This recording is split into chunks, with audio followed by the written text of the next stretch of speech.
Bonjour, bienvenue dans l'antre de la bête. Mon nom est Bruno Lalonde et nous sommes à Montréal le 8 avril 2013. Aujourd'hui, je vous parle de deux livres. Celui-ci, Premier bilan après l'Apocalypse, de Frédéric Beigbeder, et celui-ci également de Marc-Édouard Nab, Alain Zanini. Mais d'abord, un mot sur Beigbeder. Je l'aime bien, Beigbeder, Beigbeder pour les intimes. On peut le lire sans cérémonie. On reçoit son livre, on s'installe, on s'écrase dans le fauteuil, comme on avale un trio chez McDo, sans trop réfléchir. On laisse tomber la chemise, quoi. C'est reposant, un écrivain qui ne nous joue pas la posture du grand écrivain. Certains textes, nous devons, vous le savez, les accueillir avec un respect quasi religieux. On les pose sur la table, les mains propres, rasées de près. On met du silence. Hein?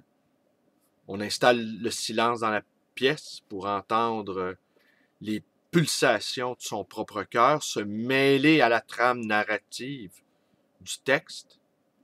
On l'incorpore physiquement, ce texte. On l'ingère mentalement, autrement dit.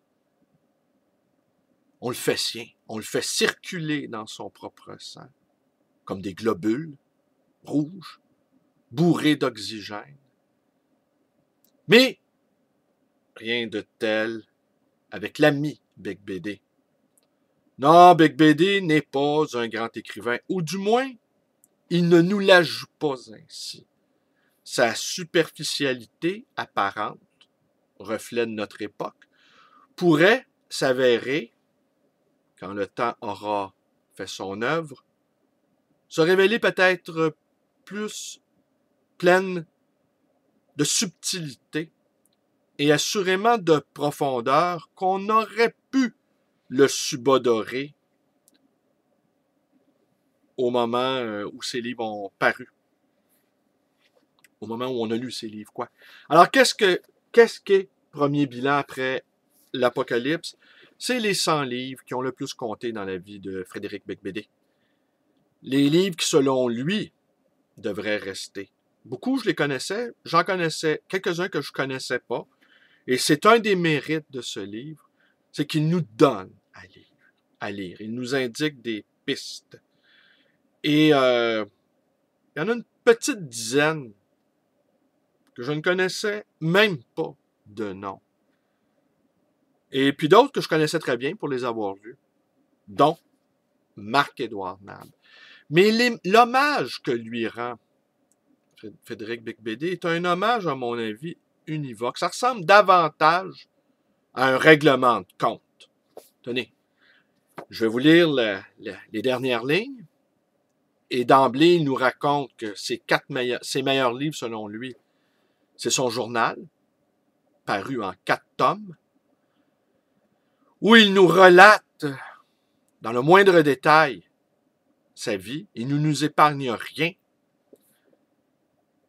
Il pousse très loin l'honnêteté.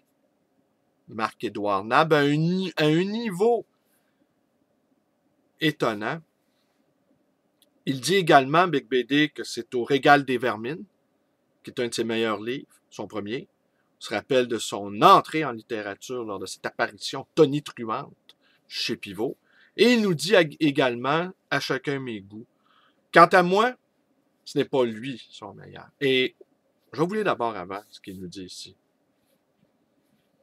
En 2011, Marc-Édouard Nab continue de s'agiter, de s'égousiller, s'époumoner, coller des tracts incendiaires sur les murs, auto-éditer son dernier livre sur Internet, se suicider dans le désert, faire campagne pour recevoir le prix Renaudot avant de stigmatiser le système pourri quand il ne l'obtient pas. Le problème, c'est que ses meilleurs textes sont derrière lui. Quel destin plus triste que d'avoir voulu être Léon Bloy et de finir en sous-Jean Ederne allié. Ça s'appelle pas un règlement de compte, ça? Je me demande ce que c'est. Alors, il le traite le has-been, celui qui a été, tout en, la preuve est faite ici, qu'il a passé tout à fait à côté de ce livre météorique. Alain Zanini, une brique de 800 pages, remplie d'une poésie furibonde, d'un humour grinçant, des trouvailles d'écriture inouïes. C'est rabelaisien à mort, c'est carnavalesque, c'est grand guignolesque, c'est absurde, c'est drôle, et quelquefois, au moment où on s'y attend le moins, c'est émouvant. Ce passage où son jeune fils, hospitalisé, cloué sur un lit d'hôpital, et où il nous décrit, Marc-Édouard Nab, la souffrance de son fils et la souffrance des autres enfants, que certains d'entre eux sont en phase terminale. Et au beau milieu d'une immense bouffonnerie qu'est ce livre à tiroir, ce livre qui contient d'autres livres, eh bien là, on retient notre souffle. On est suspendu. Et même si on se doute bien que tout ça va bien se terminer, on sait que ça va se terminer mal pour beaucoup de ces petits-enfants qui sont en train de mourir. Et au beau milieu d'un rire, tout à coup, la tragédie frappe. C'est du grand art nous amener comme ça. Et assurément, Big BD n'a pas vu et passé à côté de ce livre magistral, selon moi. Et c'est d'autant plus étonnant, pour moi en tout cas, que ce livre-là, je l'ai lu la quarantaine passée, soit bien longtemps après que les grandes lectures formatrices ont été faites. Et ça m'a convaincu que Marc-Édouard Nab est probablement le plus grand écrivain de sa génération, c'est-à-dire la mienne. Et on connaît les rapports houleux qu'il entretient avec Michel Houellebecq. Je vous invite à aller regarder, à aller lire la deuxième partie de ce livre, Une lueur d'espoir, où il règle ses comptes avec Houellebecq. Et à ma connaissance, Houellebecq ne lui a jamais répondu, sauf peut-être dans La carte et le territoire, le dernier livre de Michel Houellebecq, où il nous décrit une soirée de producteurs de télévision qui se termine plutôt mal. Et on voit l'un d'entre eux qui a perdu son emploi, ivre, se comporter comme un idiot. Une scène très descriptive qui relève également, qui est une sorte de réponse selon moi, à L'homme qui arrêta d'écrire, qui est aussi un livre assez extraordinaire, qu'il a, comme vous l'avez entendu, auto-édité, où il nous décrit ce qu'il voit autour de lui. C'est assez réussi comme livre. Et c'est un peu comme si Houellebecq voulait montrer à Marc-Édouard Nab, regarde-moi, moi je sais comment décrire ce monde pourri. Toi, c'est pas ton truc. J'aimais cette hypothèse-là. Enfin, je vous lis en vitesse un petit passage pris au hasard.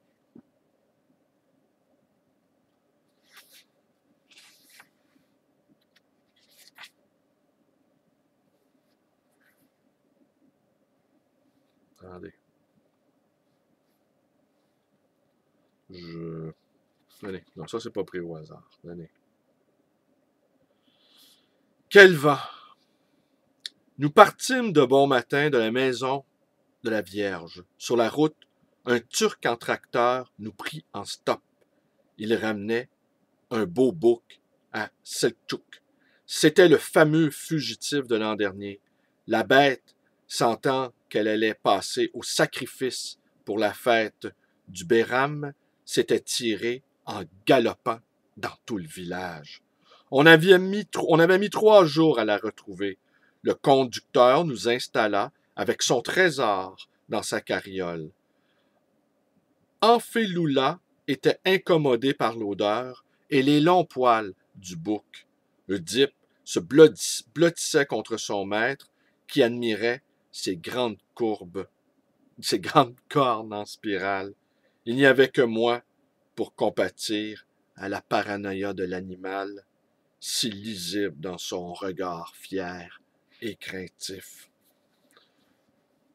Ben voilà, alors donc je vous recommande ce livre-là. Et ne prêtez pas trop attention à ces compliments qui n'en sont pas finalement, de Frédéric Becbédé. Alors c'est tout pour aujourd'hui. Je vous remercie d'être avec moi. Mes vidéos vous plaisent. Abonnez-vous à ma chaîne. Vous pouvez également aller visiter ma page Facebook, qui est une page d'insurgés poétiques. Vous pouvez me téléphoner à ma librairie 514-736-0999 et vous pouvez également me rendre visite à cette librairie d'occasion et d'anciens, le Livre Voyageur, dans le somptueux quartier Côte-des-Neiges à Montréal. Somptueux, mais plein de trous. Merci et bonne journée.